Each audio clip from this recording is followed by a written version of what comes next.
start us off, Ariel. Where are you going to drama school? Yes, I have just committed to University of North Carolina School of the Arts, Dang. UNCSA, which I'm very honored and grateful to go. Um, and yeah, like I auditioned at a few schools, but it was definitely my top choice when it came to conservatory-based training, and that's where I'll be going in the fall of 2021, BFA. I'm excited. We have Amazing. questions for you. John, kick it off. Any question you want? Let's get into it. Let's find out a little bit more about Ariel's story. Yeah. So when did you start preparing? Like how early? Yeah. Yes. Last year, which was February, auditioned to Juilliard, and we'll probably get more into this. Didn't get in, and it was literally February, and then the next month COVID happened, and I had a lot of time on my hands, like a lot of time. And I'm a theater nerd, like I just am. Like I'll look it up for fun for my friends and monologues for my friends. And at that point, I was like, you know what, I want to find some new material for me because it didn't work out and they weren't really connecting to me, just to my soul. So I needed to find something that was more personal.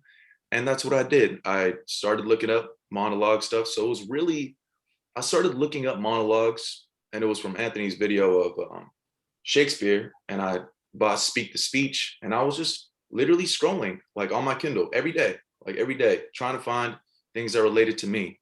That's great. I want to ask you about that. You're saying you were on your Kindle and you were kind of looking up.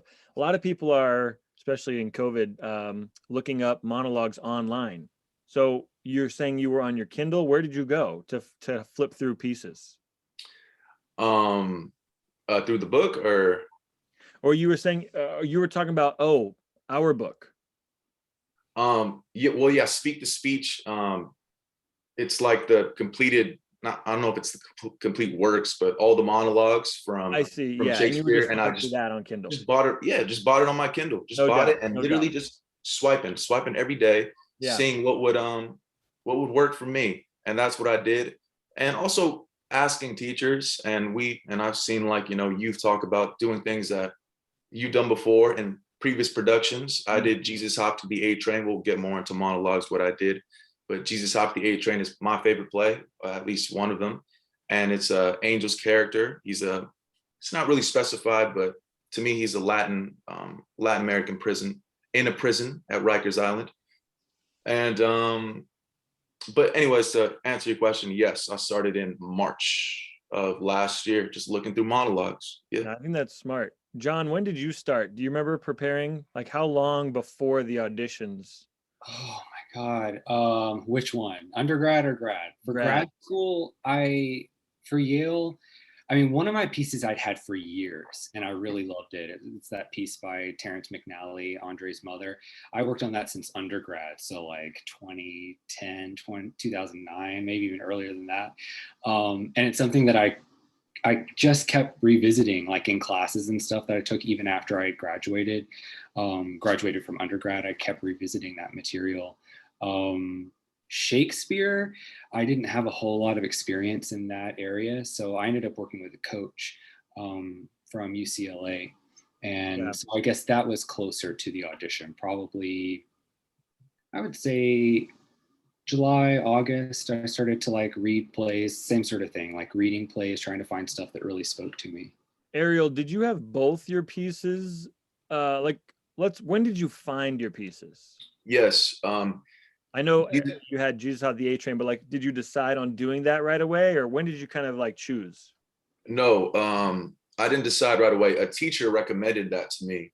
That's an interesting character, and this is an interesting monologue that has, like, you're playful, but there's also a vulnerability. That was about maybe 2 years ago, I think. Not even I think it was for auditioning for a play.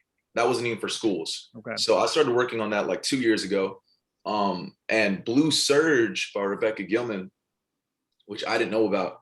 Our school goes to a theater festival every year, and there's like a theater competition of like scenes and monologues, and it's like Ruthless. It's like 200 scenes, and it's cut down to like 30, and then it's cut down to like 12. It's Ruthless. But the final round, no one really mentioned this kid, but he was the first one to go up and he did that monologue. And I was like, wow, like no one's really mentioning this kid. They're mentioning like the later contestants, but he was amazing. And I was like, oh, Blue Surge. I looked it up, read it, loved it. So yeah, at a theater festival was Blue Surge. Cool. So how long before auditions was that you were like, I got two good pieces here? Memorizing them, putting them on their feet. I would say like fully putting them on their feet was the summer. So I would say June, July. And we started working together, I believe in October. But not really on their feet, but it's more so like, just showing the passion and like showing the, like showing the truth, but not really making distinct specific choices. Yeah, you were just getting started. Yes. That wasn't until like September, October that I really, really got into nitty gritty with you guys. Yeah, and we're gonna get into that, I'm sure. What else, John? What else do we got here? I'm going to our couple questions. Well, I'm curious about schools. Like, so the year before you auditioned for Juilliard and you were talking about putting all your eggs in one basket, but this time it sounds like you did some more research on different programs, on different conservatories. So what was that like? Yes. Last year, well, I would say I even have this right here. I think it'd be in reverse if I showed it, but I'm into like manifestations, like woo kind of stuff. I'm into that. And I have this written down right here. I wrote this down on a notebook and I taped it up. It's right here. It says Juilliard accepted 2016. Because that's how long ago, like literally I'm just gonna show you guys right here. But that's how long ago that I wanted to do it. I don't know if you guys could see what's inverted, doesn't matter, but that's Juilliard accepted 2016. And that's like, little manifestations. And it's crazy because yes, you put all your eggs in one basket. I did that last year because that was my dream school. You look it up, it's like everyone wants to go there.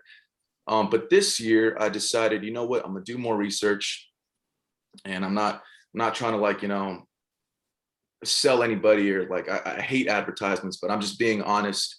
I read Anthony's book, and that's how I've seen like his top choices. I did my own personal research, and the four, which I don't recommend, we can get into this later. I kind of wish I auditioned more, but the four I chose was Juilliard, UNCSA, Rutgers, and Carnegie Mellon. Well, let's actually talk about it now. I mean, we're talking about schools. We're going to move on from schools. So what do you mean? You wish you would have auditioned for more? What advice would you have as far as choosing schools? And yeah, there's amazing schools out there. Like it doesn't have to be like the top names. Like there's amazing schools, even BA programs, which I wish I would have did more research on that I didn't know about. Pace is amazing. DePaul is amazing. Learning more about those schools, even BA programs. I just was talking to a friend, shout out Rachel. She just graduated from UCLA for their BA program, which is amazing. But me, like I've always been the kind of like, no, like I deserve it. Like I put in so much work and I'm passionate. Like these are the top schools. So there's other schools that you can definitely find a home in, but I chose those four because it was the most research I've done on those schools. I want to hear about the actual audition. So I know, look, this was a unique year. You were on Zoom.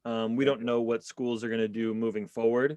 My assumption is they're going to go back to the way they always have, which is in person and all that stuff, but they may keep some component of Zoom. I know there was some more access and different things. Regardless, talk about like, I want to just hear what it was like to go into these rooms. Yeah. It was a Zoom room, but still like meeting those people and performing for them. What did they ask you? Take us in there. Let us be a fly on the wall. Oh yeah. Okay. So you want me to go school by school? Is that cool? Yeah, just some of the experiences. You don't have to do every single one, but yeah, just kind of some of the memorable experiences you had. Oh yeah. Well, for Juilliard, PSA. Yeah. Each one was different. All four was completely different. I came in differently with a different mentality, and the results or the response I got was different. So for Juilliard, it's crazy because what I realized is that you can't, how do I say this right? Okay, what I learned is that wanting something so badly to the point of worship is unhealthy. It's just unhealthy. And I wanted it so bad. I can't lie. Like, I wanted it so bad. And I was trying to trick myself because I'm into like letting go and like things like that for your own mental health and, you know, manifestations. Yeah, yeah. But the night before, I was trying to listen to letting go meditations, just relax, let go. But right before that audition happens, when you're on deck, that no matter what, like you hold your breath because it's like, man, like I just showed you guys, I wrote this 5 years ago and this is what I wanted. This is my second try. Okay, so, but long story short, I'm on deck. Okay, wait. So I'm in the West Coast, I'm PST. And so I woke up at 5 a.m. It was supposed to be at 8 a.m.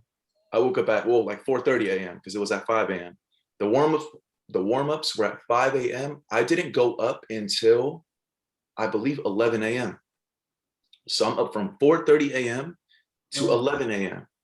Trying to stay warm, vocal exercises, you know, like Crazy. I like to move, like I'm a mover, like as you guys can see, like I'm a big mover. So I had to stay active. That wasn't a good approach at all. I don't recommend that. It's not, because no matter what, you get overstimulated. And that's what happened. I overpsyched myself with like, you're ready, you're ready, you're ready. But it made me want it even more because it's like, I should already know I'm ready. I don't got to tell myself, like I've done all the work, relax. I was by my computer. I was by it, ready. I should have just relaxed and, you know, laid back. But anyways, pop in. It was two people. You would know the names. I forgot the names. It was the voice teacher, a woman, and she's like in all the videos, the Juilliard videos, and an acting teacher. And went in, did, what did I do first? Mercutio, calling out Romeo, you know, after the party, which I love that one, and did Blue Surge. Did it, and each school was differently. This Juilliard, they kept their cameras on, so they were watching me the whole time, watching me. And no matter what, because I think we had a session the day before that, it doesn't matter. It was thrown out the window.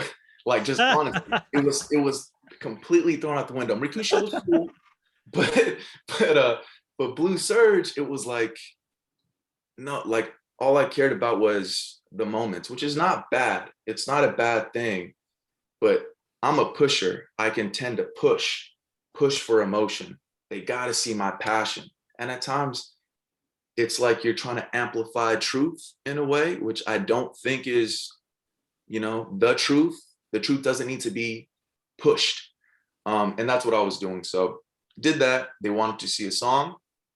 I did my song. But also what I would say, which is a good advice for listeners, is that they gave me an adjustment, you know, which could be a good thing, could be nothing. You know, they gave me an adjustment for my contemporary to, because it's a very, like, you know, you're talking to your wife and you're very vulnerable and like, it's kind of like, it's a little bit downer. They said, can you just be positive? Just be positive. It might not make sense, but be extremely positive. And I was positive, but it was too film-like, honest positive. Like, I didn't really go for it. You know what I mean? I think if you get an adjustment, really go for it. Really make choices. Even make more so choices. I'm not saying go crazy and big, but really go for it when they give you those adjustments. And I don't think I did that at all. But long story short, rambling, but that was Juilliard. Yeah, that was Julia. I want to hear about UNCSA in contrast. Like, where was your mind at? What were you doing before? Yeah. Okay. So UNCSA was completely different. What I liked, it was later in the day. So it was at 3 p.m. my time, which was cool. I'm not going to lie to you. I stayed up the night. I don't recommend this. I stayed up the night before on purpose because I know if I wake up early, that's all I'm going to think about. That's all I'm going to think about. And I'm going to like psych myself up. So not going to lie. And I don't recommend this. This is how I work. Well, this is what I did, not how I work. I woke up maybe like 12:31, and it was at 3. So I had 2 hours to just be in my element. But man, let me tell you, UNCSA, I got to commend them for taking me in and really just putting everything all in one, because there was no callbacks, there was no nothing. I was with 5 people in that session for the hour. I was the second to go up. The first person was a girl, and it was like 20 minutes that she had with them. I was like, man, she's probably doing amazing. You know, she's probably amazing, like killing it, which is great. But I get to my mind, I'm like, oh no, like she's doing amazing. Like, you know, like they're probably good.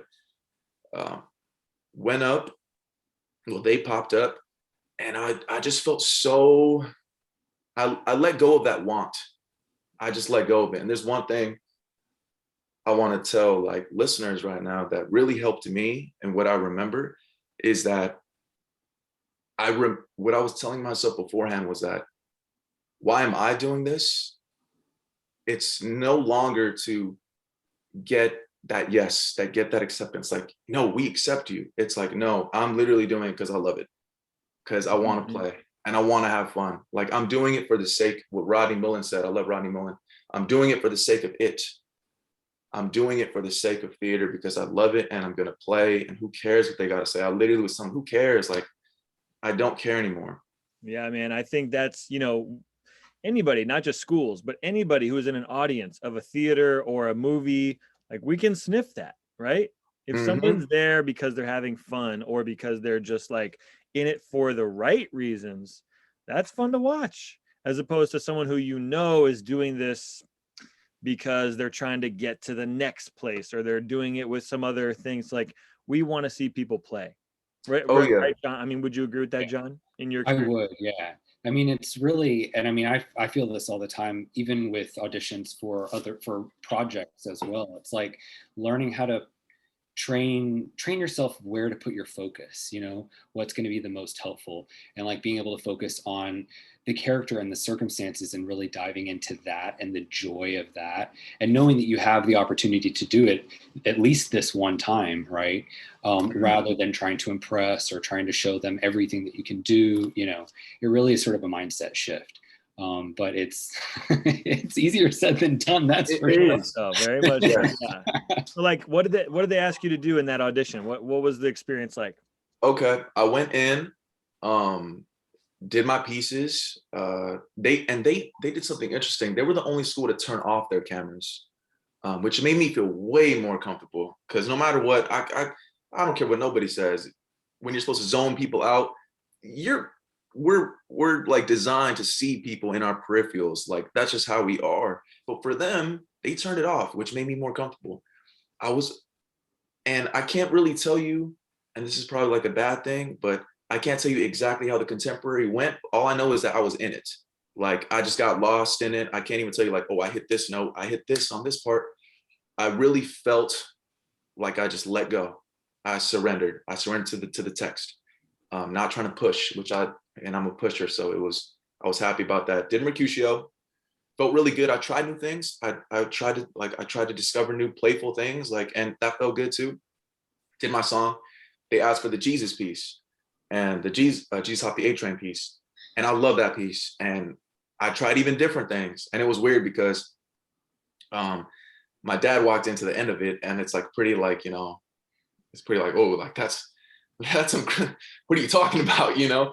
But I was so in it that it didn't matter. Did that. And What do you mean he walked in? Did he walk in your vision, or was he in the camera? No. He opened the front door. He opened the front door. But still, like, it kind of like, it was towards the end of it, which is not bad, but I was aware of it, but it didn't matter. So finished, they turned on their cameras. We sat down and everything. There was no callbacks, nothing like that. We sat down for like 10 to 15 minutes. And the first question they asked was, so Ariel, like, you know, you're 24, like, why do you feel like you need more training with a bunch of 18, 19-year-olds out of high school? Like, why do you feel like you need that? And I told him straight up that at 18, 19, I didn't have that desire. I was pretty much a lost kid. And it's only until like the last 3 or 4 years that I've found a home, which is theater. But I've always wanted a home with students that are on the same mission that I'm on, that we can support each other and learn from each other and create with each other. I never had that. And I always wanted that. And they automatically like reciprocated. And they told me, and what I loved about UNCSA, they mentioned something in my essay. You know what I mean? Like he was like, yeah, it's just like your essay, because I want to do something for Latinx adolescents. Like I'm from Nicaragua, and I would love to have something like an after school theater program, which makes it more masculine. Where I'm from, it could be seen as feminine. But for me, I would love to show like high school kids, like, no, like there's amazing plays out there where you can express yourself honestly and not be on the streets like I was, and make bad choices and have bad friends. And they mentioned like that in the essay. Amazing. No other school did that for me. Yeah, man. That's awesome. I love that. So I guess I want to hear about when you got accepted. You know, like what was that moment? Wow. Okay, so What was going through your, what were you feeling? What happened? yeah, after all the auditions, I knew UNCSA was my top choice, because you're also interviewing them. It's that cliche thing, but you're interviewing them because this is where you're going to spend the next 4 years of your life, your chapter. So it's important. And I knew I wanted that call. I knew I did. And I had a feeling, you know, when you have an interview and like something just clicked, like if it doesn't happen, I'd be a little surprised because something clicked. And if it doesn't, I'd be a little bummed because I felt something. But it was about a few weeks ago, I got a call, and he told me that I'm in Quinn Gordon. He told me that I'm in close consideration to being accepted. And I acted like, you know, I was already accepted, like that meant a lot to me already. So I was trying to keep it cool on the phone, you know, but I was elated. And he said, just wait until auditions are done and I'll call you no matter what. I'll call you to see, to tell you the final decision.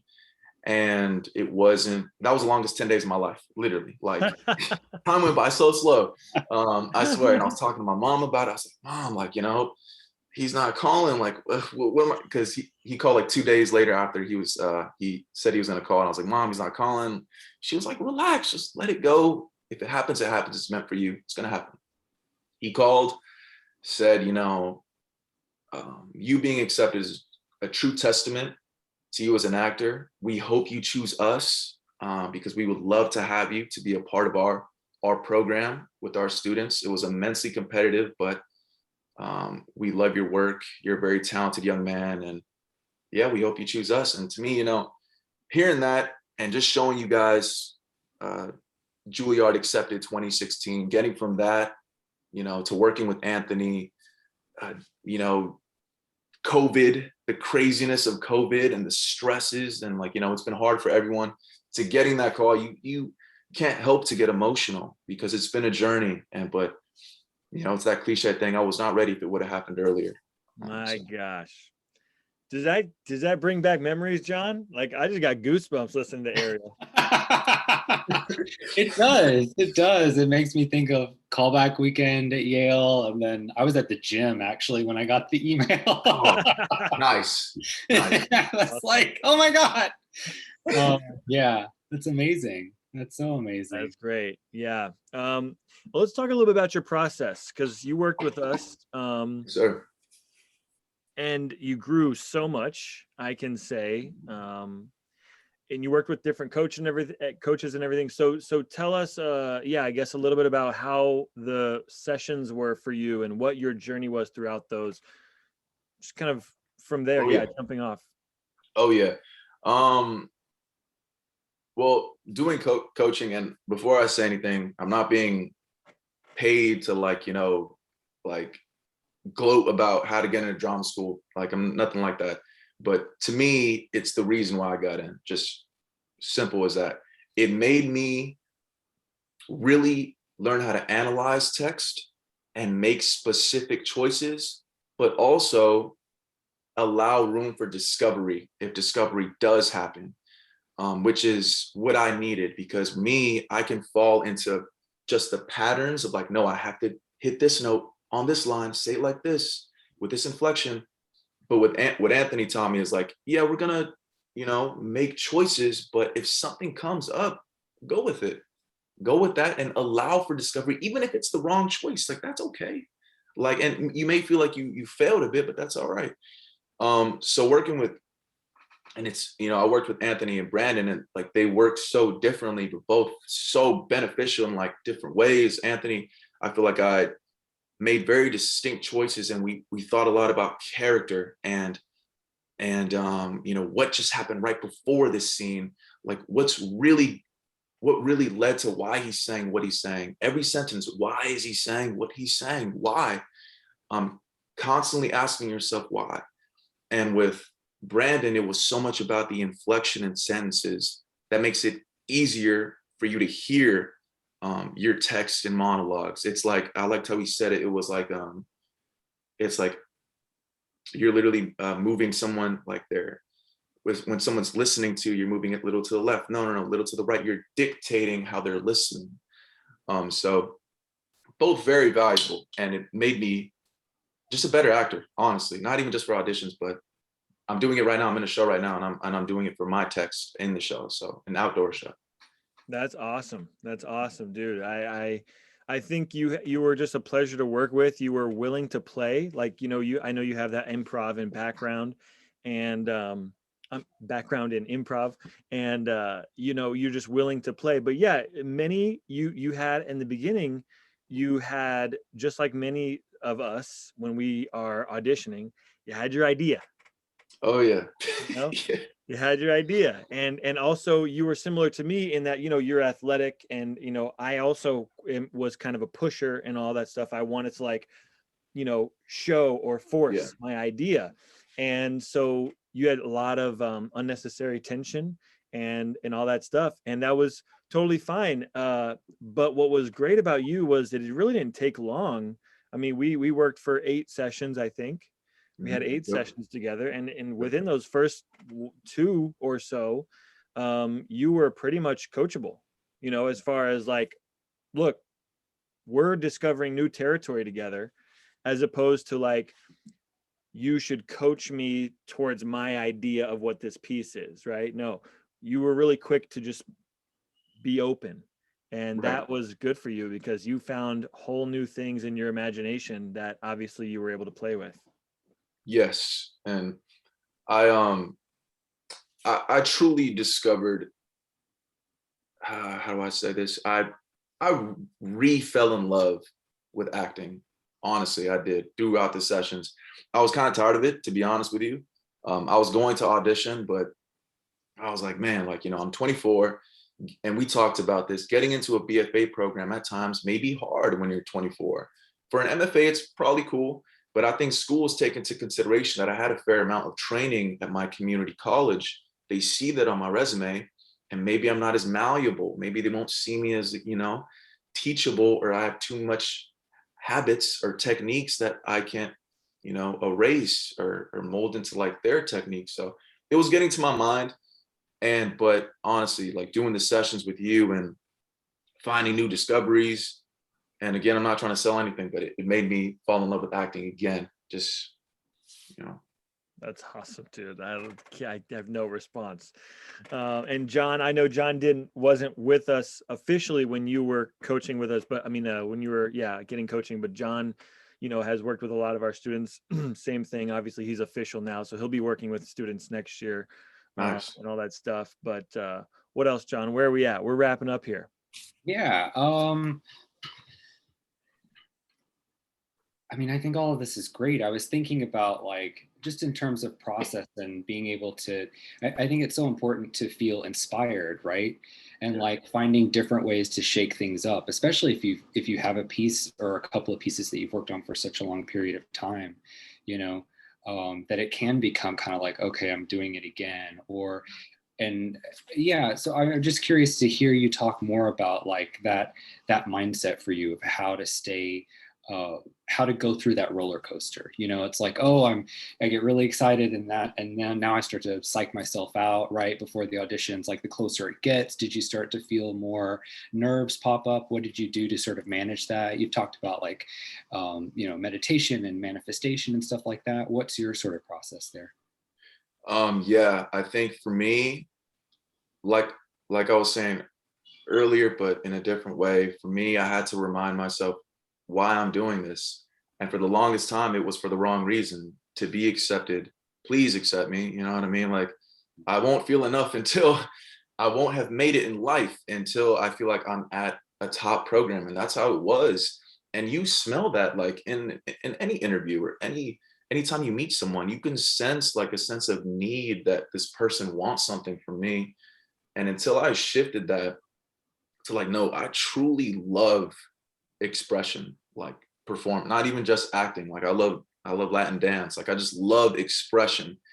But when it's honest and like I feel like doing the sessions and just even doing it by myself in the room, the rehearsing monologues, like I would find these discoveries, but it would make me feel just that love for expressing what's inside that I can't do on a daily basis, that I can't show people, that only I know about. So until I just shifted my mind into why am I doing this? It's because I love it. Because like the sake of theater, I freaking love it, you know? It was apparent, dude. I mean, and it was awesome. You definitely were playing.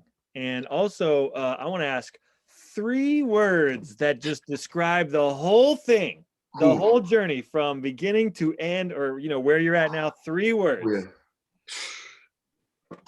Patience, patience, um, surrender, surrender, and love. Yeah, Loving it. I'm gonna cheat. Loving it, and it being theater. Um, yeah. that's awesome. What else, man? I mean, that's it. I can't say how proud I am of you. I wanted all of us to get on here together and chat about it because it's a huge moment in your life, and and you're on your way, man. I mean, what final thoughts do you have for those listening and who are maybe preparing for next year? Well, let me say this, that I swear, and I'm not just saying this. It was about a year and a half ago. I started watching the YouTube videos, and I thought to myself, I thought it many times, like it'd be amazing if I got accepted and if I was interviewed, because I swear to you, and I would think it all the time. Wouldn't that be amazing if if I was interviewed? Because I feel like I would have something to say on these final questions. So one is that if I could do it, and I'm telling you, I grew up so damn insecure, and with all of us have issues, but I had so many in the last few years that have come up. So if I can do it, I swear to you, like anyone can, that cliche thing. But one thing that I tried to remember throughout it, and this was after my Juilliard experience, is that it was a quote that a woman said, people follow your lead on how you treat yourself. So when you walk into that room, when that pops up, that everyone gets that. If you pop in, like, man, like whatever happens, and Bryan Cranston said this, like just show them your gift, show them your gift of you. And it's like he said it perfectly. It's like giving someone a shirt for Christmas. It's yours. Like I'm giving this to you, and whatever you want to do with it has nothing to do with me anymore. It's yours. So it's not about an outcome, what I'm returning, what you're going to give to me back. It's not a transaction. I'm giving you the gift of me, and you could do whatever you want with it. And when you have that mindset of like, I'm doing this because I love it, here you go, and I could care less what you want to give me back, people sense that, and I feel like they'll follow your lead on how you're treating yourself. And that is with love of theater. Boom. That's it. John, anything else to wrap up? This is amazing. No, I think that was great. It was beautiful. Really, really well said. Very well said, Ariel. Hopefully we will chat again on YouTube. Yes, sir. And everything like that. But this was just a good, you should be acknowledged for your work and your next steps. You've earned it, and we're proud to be a part of it, my man. It's crazy. I swear to you, I dreamt about this, talking to you guys, and allowing myself to express, my journey and these moments of like, the roller coaster ride. It means a lot to me. It's an honor for me to talk to you guys, and to hopefully it can help somebody in the future. So Absolutely, man. We're all making our dreams come true. Let's do it. yes, sir. Yes, sir. All right. Until next time, we'll talk to you guys soon. All right, guys.